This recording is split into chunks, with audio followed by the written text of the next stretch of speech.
Hello friends, today we are going to learn some interesting rules about subject verb agreement. पहला है, यदि कर्ता के पहले each of, every, none, either of, neither of, nothing but हो तो हमें सिंगुलर वर्ब का प्रयोग करना चाहिए। जैसे each boy was given A chocolate, boy है, बॉय के पहले ईच का प्रयोग हुआ है इसलिए वर्ब है वो सिंगुलर वर्ब आ गई was. Each boy was given A chocolate, प्रत्येक विद्यार्थी को चॉकलेट दी गई। उसके बाद में है each of them was a student, उनमें से प्रत्येक एक विद्यार्थी था। तो देम के पहले ईच ऑफ का यूज हुआ है तो हमारी वर्ब वापस सिंगुलर हो गई। उसी तरह से है every girl was present in the class, प्रत्येक लड़की कक्षा में उपस्थित थी। गर्ल से पहले एवरी का यूज हुआ है तो वो जो अपनी वर्ब है वो सिंगुलर हो गई। उसके बाद में है नन ऑफ द बॉयज़, अब बॉयज़ है वो प्लूरल है लेकिन उसके पहले नन ऑफ का यूज हुआ है इसलिए वर्ब होगी वो सिंगुलर हो जाएगी। हैज यहाँ पे यूज हो गया है। देखिए हैज, हैव, हैड के साथ पास्ट पार्टिसिपल आता है यानी वर्ब की थर्ड फॉर्म आती है। जैसे डू फर्स्ट फॉर्म होती है, डिड सेकंड फॉर्म होती है और डन होती है वो थर्ड फॉर्म होती है। यानी none of the boys has done his project, किसी भी लड़के ने अपना प्रोजेक्ट नहीं किया है। उसके बाद में है nothing but trees is found in Rajasthan. उसके बाद में है neither of you know swimming, यानी तुम्हारे में से कोई तैरना नहीं जानता। तो यू है, यू के पहले नीदर ऑफ का यूज हुआ है तो वर्ब सिंगुलर हो जाएगी नोज। उसके बाद में है no one was flying kite, यानी कोई भी पतंग नहीं उड़ा रहा था। उसके बाद में है यदि सेंटेंस मोस्ट या देर से शुरू हो तो नाउन को देखते हुए हमें वर्ब भरनी चाहिए। यदि सिंगुलर नाउन है तो वर्ब भी सिंगुलर होगी और प्लूरल नाउन है तो वर्ब भी प्लूरल होगी। जैसे most of the banana is rotten, अधिकांश केला सड़ गया है। तो केला एक ही है और उसका अधिकांश हिस्सा है वो सड़ गया है इसलिए। और दूसरा सेंटेंस है most of the bananas are rotten, अधिकांश केले सड़ गए हैं, यानी केले अलग अलग हैं उनकी संख्या ज़्यादा है और बनानाज वैसे प्लूरल है तो इसलिए आर आ गया।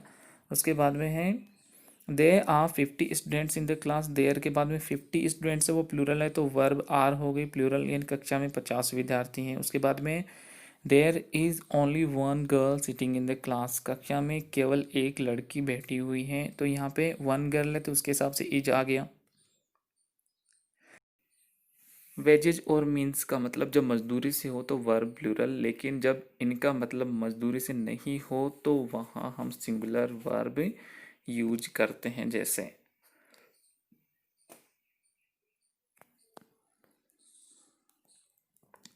हर wages are very low, his means are very लो।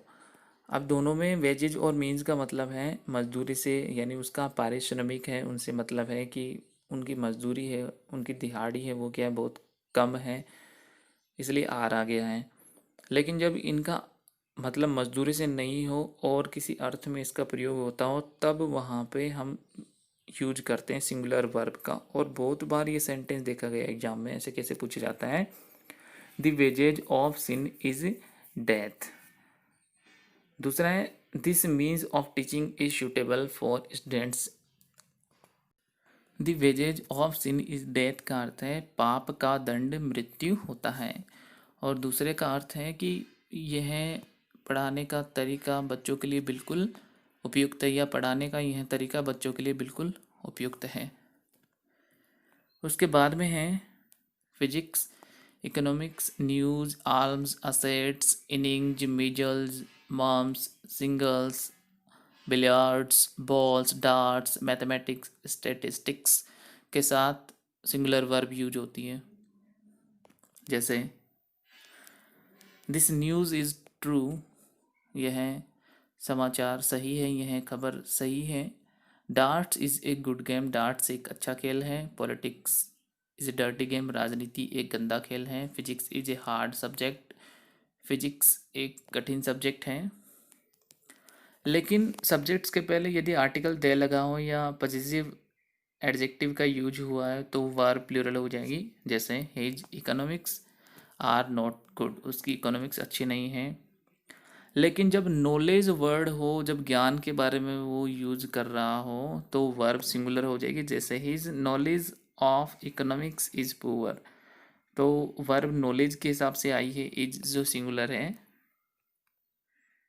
उसके बाद में cattle, people, women, police, poultry, folk, cavalry, infantry, gentry, cannon, और भी है वर्ड्स।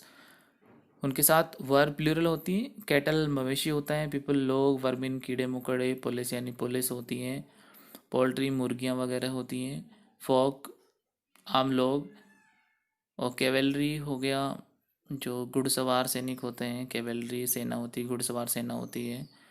और इन्फेंट्री पैदल सेना हो गई, जेंट्री भले लोग हुए, कैनन तोप जो तोपें होती हैं उनके लिए आता है। जैसे the cattle are grazing in the meadow, cattle मवेशी, मेडो यानी चारागाह है, पास्चर्स होते हैं, घास के मैदान होते हैं, उनको बोला जाता है मेडोज, यानी मवेशी घास के मैदान में चर रहे हैं। ये क्या है, कैटल है, वो है कलेक्टिव नाउन है।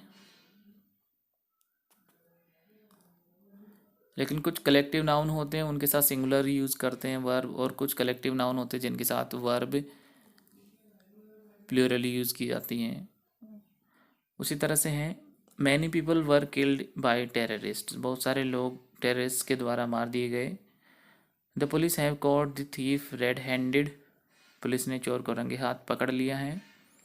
The vermin have destroyed the rose, कीड़े मकोड़ों ने गुलाब को नष्ट कर दिया है। लेकिन मैनी ए के बाद में जो नाउन होता है वो सिंगुलर आता है, और वर्ब भी सिंगुलर आती हैं।